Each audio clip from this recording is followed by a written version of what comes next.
And StrengthsFinder Clarity Coaching, and I'm a career coach. I work with individuals and companies to identify the best next step forward to achieve their goals, and I do that by working with their natural talents instead of against them and having more of a weakness-based philosophy. So I start with the idea that there's a lot right with you, with your business, with you as a person, so let's figure out how to get on board with that and get the best results possible. So today I'm starting a blog series in response to a question I've gotten quite often regarding personality tests. And the question is, so what do I do with these results? Now I know a little bit more about myself. I'm a 6 on the Enneagram, or I'm an ESTJ, so what? So for the next 3 weeks I'm going to be talking about how to use these results to elicit change, both on the individual level and on the group or organizational level. So that's going to be the topic for the next 3 weeks. We'll cover the Myers-Briggs, the StrengthsFinder, and the Enneagram. Today we're going to start out with the Clifton StrengthsFinder. So first let's do just an overview of what this tool is. Currently this is probably the most widely used tool in corporations worldwide. It's called the Clifton StrengthsFinder, and it's developed by Gallup. And it's based on research of, Gallup identified 34 different strengths or groups of talent themes that they noticed in the population of things people were really good at, basically, and how to identify those and then use them to move forward. An example of a result would be, you do have all 34 themes and in a particular order, but usually when people say what their StrengthsFinder results are, they give you their top 5.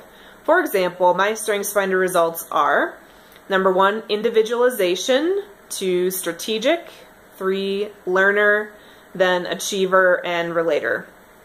So most of the time when people ask you for your StrengthsFinder results, that's what they're asking for, and that's how you would give them that result.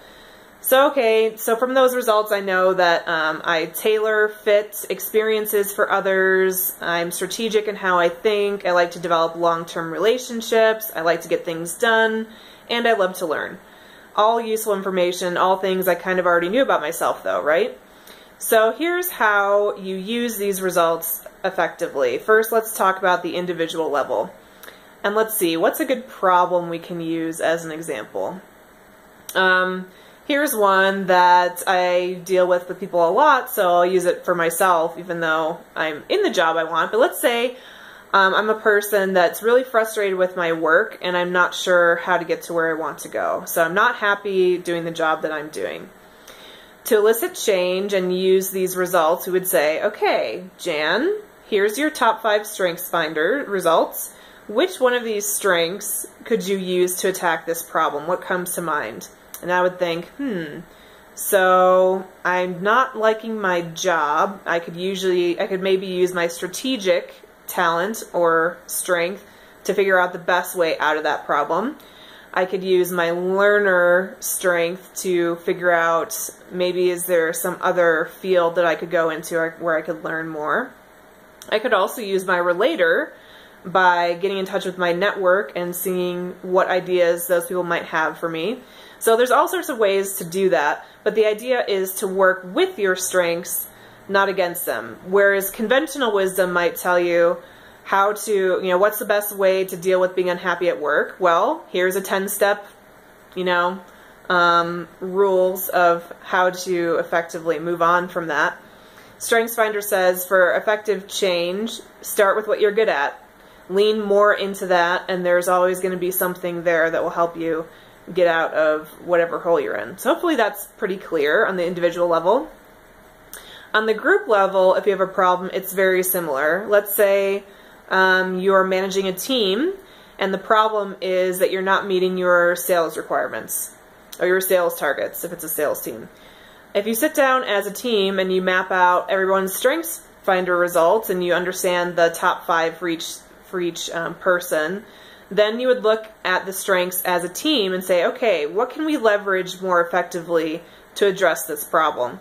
So it's a little bit backwards, and most of the time you would start with the problem first and say, well, we're not meeting our sales targets, what do we need to do differently, what do we need to work harder at? Instead, the StrengthsFinder says, let's start with what's right with you. So if as a team, A lot of you have woo, which is the strength that's all about winning people over. That's what woo stands for, W-O-O. Then we would say, okay, how can we use that strength more effectively to meet our sales targets? So hopefully that makes sense. So basically that's the main strategy, is you start from a strengths-based mindset instead of kind of the scarcity or the what's missing mindset, and that's how you elicit change. So please let me know if you have questions about that or if that's unclear. I'd love to give you some more information about that. If you want to be sure not to miss the upcoming videos, the one on the Myers-Briggs and the one on the Enneagram, be sure to subscribe. You can do that. I'll put a way to subscribe just below this video, and you'll receive an email only when I have a new vlog or blog up for you to read. I won't use it for any other purpose. Thanks, and feel free to get in touch with questions or comments here on my blog, via Facebook, via Twitter, on my YouTube channel, via email at jan@myclaritycoaching.com. I'd love to hear from you. Thanks.